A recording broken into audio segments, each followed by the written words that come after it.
আসসালামু আলাইকুম dear viewers and well wishers, welcome back to my YouTube channel easiest English by Shahin sir. প্রিয় সপ্তম শ্রেণীর শিক্ষার্থী বন্ধুরা, আজকে আমি তোমাদের জন্য একটি নমুনা প্রশ্ন উপস্থাপন করতে যাচ্ছি এবং সেই সঙ্গে সমাধান। তোমরা যদি এই নমুনা প্রশ্নটা দেখো তাহলে তোমরা বুঝতে পারবে তোমাদের প্রশ্ন কেমন হতে পারে এবং সমাধানগুলোর একটা ধাপ তৈরি করে নিয়ে যেতে পারবে। তুমি এগুলো যদি পড়ে যাও আশা করছি কমন পড়বে, কমন পড়ুক বা না পড়ুক তুমি উত্তরগুলো কিন্তু করতে পারবে।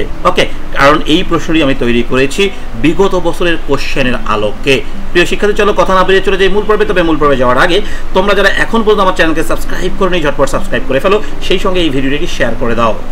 দেখো নির্দেশনা, নিচের কার্যক্রমগুলি সম্পন্ন করে একটি শ্রেণীকক্ষের প্রকল্প প্রস্তুত করো। ওকে, এই যে আমাদের কার্যক্রমটা রয়েছে এই কার্যক্রমটা আমরা একটু আগে দেখবো। হ্যাঁ, প্রথম কম্বিনেশন বা প্রথম ধাপ যেটাকে আমরা বলবো, একটি বিষয় নির্বাচন করে একটি পোস্টার তৈরি করো। যে কোনো একটা বিষয় আমাদেরকে নির্বাচন করতে হবে। ওকে, এই বিষয়টা নির্বাচন করার পরে আমাদেরকে একটা ধাপ তৈরি করতে হবে। এবার তোমাদের পরীক্ষায় অথবা কোনো একটা বিষয় ফিক্সড করে দিতে পারে, অথবা কোনো একটা প্রজেক্টের নাম ফিক্সড করে দিতে পারে। বুঝতে পারছো? একটি বিষয় নির্বাচন করে একটি পোস্টার তৈরি করুন। এই পোস্টার তৈরি করাটা কিন্তু খুবই গুরুত্বপূর্ণ কাজ। হ্যাঁ, এখানে উল্লেখ করো যে পোস্টার পাঠ্যপুস্তক থেকে বিভিন্ন ফন্ট ও নকশার ব্যবহার করা হবে। তারপরে পাঠ্যপুস্তক থেকে বিভিন্ন ফন্ট বা নকশা তোমাকে নিতে হবে। তুমি যেগুলো তোমাদের বইয়ে পড়েছো ওই ফন্ট বা নকশাগুলো ব্যবহার করবে। ওকে, শিক্ষার্থীরা ছোট ছোট দলে বিভক্ত হবে এবং প্রতিটি দলে একটি নাটক বা গল্প নির্বাচন করবে। সো সবার নাটক বা গল্পটা ভিন্ন ভিন্ন হবে, এটা কিন্তু আসার খুব চান্স রয়েছে। হ্যাঁ, দলগুলো তাদের পছন্দ মতো নাটক বা গল্পের নাম, বিষয়ের সারমর্ম, পরিকল্পনা শিক্ষকের কাছে জমা দিবে, অথবা নাটকের জন্য একটি গান বাছাই করবে এবং তার পরিকল্পনা শিক্ষকের কাছে জমা দিবে। ওকে, তাহলে নাটকের জন্য একটা গানও বাছাই করতে হতে পারে, ওই নাটকের ভিতরে এই গানটা গাইতে হবে। ওকে, এই ধাপে যে মূল্যায়নগুলো করতে পারে শিক্ষকের কাজ। তো আগে আমরা প্রথম ধাপের উত্তরটা একটু দেখে নেই, উত্তরটা কেমন হওয়া উচিত। ওকে, প্রথমে আমাদের একটা শুভেচ্ছা কার্ড বানাতে হবে। কেন বলো দেখি? কারণ আমরা একটা অনুষ্ঠান করবো আর শুভেচ্ছা কার্ড বানাবো না তা কিন্তু হতে পারে না। তাহলে শুভেচ্ছা কার্ড ভেবে বানাবা। আপনাদের সবাইকে জানাই আন্তরিক শুভেচ্ছা, আশা করছি সকলেই ভালো আছেন। আজ আমরা একটি বিশেষ কার্যক্রমে অংশগ্রহণ করছি যেখানে আমাদের দলগুলো বিভিন্ন নাটক বা গল্প নির্বাচন করবে এবং সেই অনুযায়ী প্রপোজ তৈরি করবে। ওকে, আমাদের কার্যক্রমের প্রথম ধাপে আমি একটি সুন্দর শুভেচ্ছা কার্ড তৈরি করেছি যা পাঠ্যপুস্তকের বিভিন্ন ফন্ট ও নকশা ব্যবহার করে তৈরি করা হয়েছে। এখানে আমরা প্রমাণ করতে চাই যে আমাদের সৃজনশীলতা ও নকশা কীভাবে একটি সাধারণ কার্ডকে অসাধারণ করে তুলতে পারে। ওকে, সো এটা বুঝতে পারছো, এখানে কথাগুলোকে আমরা উল্লেখ করলাম আর এখানে পোস্টারটা কিন্তু আমরা বানিয়ে ফেলবো।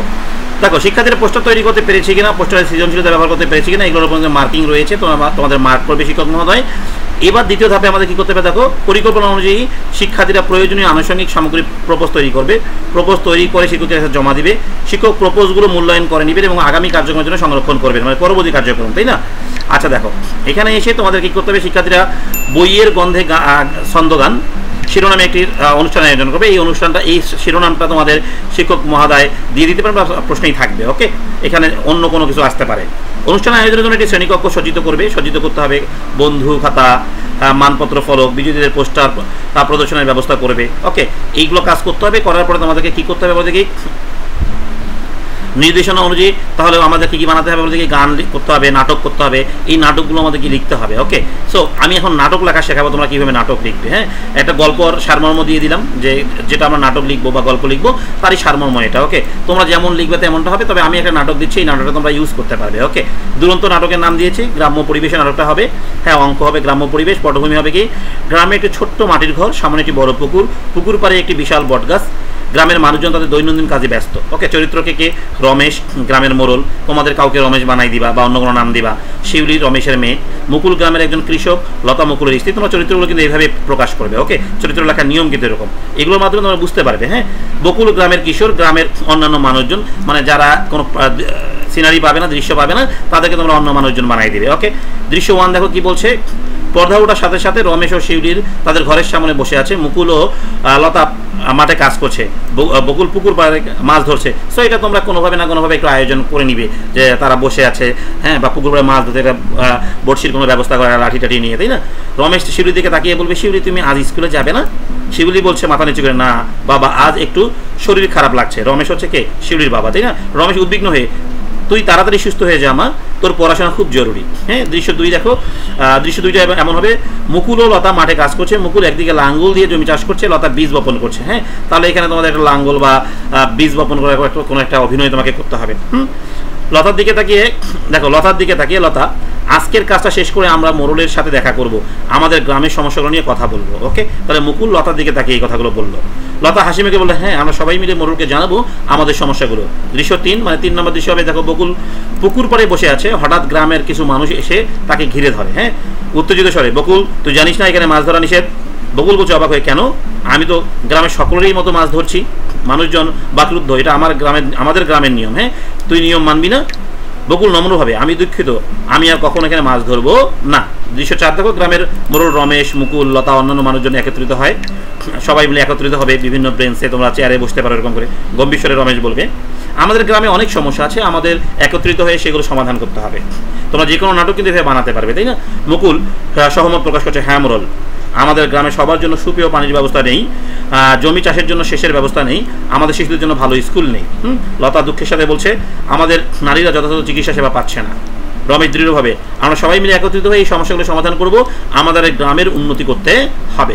আচ্ছা, অঙ্ক 2 সমাধান ও পরিবর্তন। ওকে, দেখো অঙ্ক 2 সমাধান ও পরিবর্তন, অর্থাৎ ওই নাটকের সমাধান, তাই না? এবং পরিবর্তনগুলো কী কী আসবে। দৃশ্য 1 বলছে, দেখো গ্রামের মানুষজন একত্রিত হয়ে কাজ শুরু করে, কেউ পুকুরে বাদ দিচ্ছে, কেউ সেচের ব্যবস্থা করছে, কেউ বিদ্যালয় নির্মাণের জন্য কাজ করছে। হ্যাঁ, সমাধান করছে আর কি, তাই না? মানে এগুলো তোমাকে অভিনয় করে দেখাতে হবে। হ্যাঁ, বকুল খুশি হয়ে, আমাদের গ্রামের পরিবর্তন হচ্ছে, সবাই একসাথে কাজ করছে, তার মানে ওই কাজ করবে কেউ। এইগুলো দেখে বকুল দাঁড়িয়ে বলবে বাহ, তাই না? এই কথাগুলো বলবে। শিউলি হাসি মুখে বলবে, আমাদের গ্রামের শিশুরা ভালোভাবে পড়াশোনা করতে পারবে, আমাদের নারীরা সঠিক চিকিৎসা পাবে। দৃশ্য 2 গ্রামের মোড়ল রমেশ, মুকুল, লতা ও অন্য মানুষজন একত্রিত হয়, তার মানে এদেরকে একত্রিত করে দিতে হবে, তাদের মুখে খুশির ঝিলিক থাকবে, তার মানে হাসি থাকবে তাদের। হ্যাঁ, রমেশ গর্বিত স্বরে বলবে, আমরা পেরেছি, আমাদের গ্রামকে উন্নতির পথে এগিয়ে নিয়ে যেতে পেরেছি। হ্যাঁ, মুকুল আনন্দিত হয়ে বলবে, হাসতে হাসতে বলবে, আমাদের একতার ফলে আমরা আমাদের সমস্যাগুলো সমাধান করতে পেরেছি। লতা খুশি হয়ে, আমাদের গ্রাম এখন একটি মডেল গ্রাম হয়ে উঠেছে। ওকে, দৃশ্য 3 গিয়ে আমরা সবাই একত্রিত হয়ে গাইতে থাকবো গ্রাম বাংলার গান। দেখো এই গানটা তোমরা আগে থেকে নির্বাচন করবে, সবাই মিলে একটা কি গান গাওয়া যেতে পারে এরকম একটা গান নির্বাচন করে নিবে, বুঝতে পারছো? হ্যাঁ, একটা গান যখন নির্বাচন করে নিবে, ওই গানটা আমরা এইখানে সবাই মিলে তোমাদের গাইবে। যারা গাইতে পারে তো ভালো কথা, যারা গাইতে পারে তারা সুর মেলাবে। এখানে গানটা কেমন হতে পারে? গ্রাম বাংলার গান হতে পারে। হ্যাঁ, যে কোনো একটা গ্রাম বাংলার গান নিতে পারো, অথবা একটা দেশীয় সঙ্গীত নিতে পারো। হ্যাঁ, ইত্যাদি নিয়ে তুমি কিন্তু এটাকে সুন্দরভাবে সাজিয়ে গুছিয়ে লিখতে পারবে। ওকে, প্রিয় শিক্ষার্থী, আশা করছি তোমরা এগুলো বুঝতে পেরেছো। হ্যাঁ, আমি বারবার বলছি এটা কিন্তু প্রশ্ন নয়, এটা নমুনা প্রশ্ন।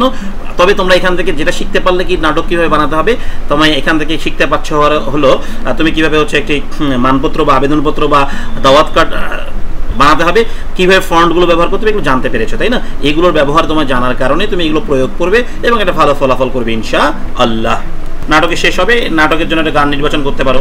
আমরা নাটকের জন্য গ্রাম বাংলার গান নির্বাচন করেছি, এখানে 4-5 জন গান গাইতে পারে, তাই না? পরিকল্পনা কি থাকতে পারে দেখো, আমরা আমার দলের সদস্য নাটকের বিভিন্ন চরিত্র অভিনয় করাবো এবং প্রয়োজনীয় প্রপোজ তৈরি করবো। এগুলো তোমরা এই অংশটুকু, এই যে অংশটুকু আমি যেটা শেষে দিয়েছি, হ্যাঁ, নাটকের গান নির্বাচন এবং এই অংশটুকু তোমরা নাটকের লেখার আগে উপরে লিখে দিবা। ওকে, গল্প তোমাদের শেষ হয়ে যাবে এভাবে। তোমরা তাহলে এখানে বুঝতে পারলে কীভাবে একটা শুভেচ্ছা কার্ড লিখতে হবে, কীভাবে হচ্ছে তুমি পোস্টারিংগুলো করবে এবং কীভাবে তুমি হচ্ছে বলো দেখে হচ্ছে নাটক তৈরি করবে। ওকে, তোমরা আশা করছি বুঝতে পেরেছো। যারা বুঝতে পেরেছো তাদের থেকে ধন্যবাদ, যারা বুঝতে পারোনি তারা ভিডিওটা আরেকবার টেনে দেখো, আটকায় দেখো, ধীরে ধীরে দেখো, বুঝতে পারবে ইনশাল্লাহ। সবাই ভালো থাকো, আল্লাহ হাফেজ।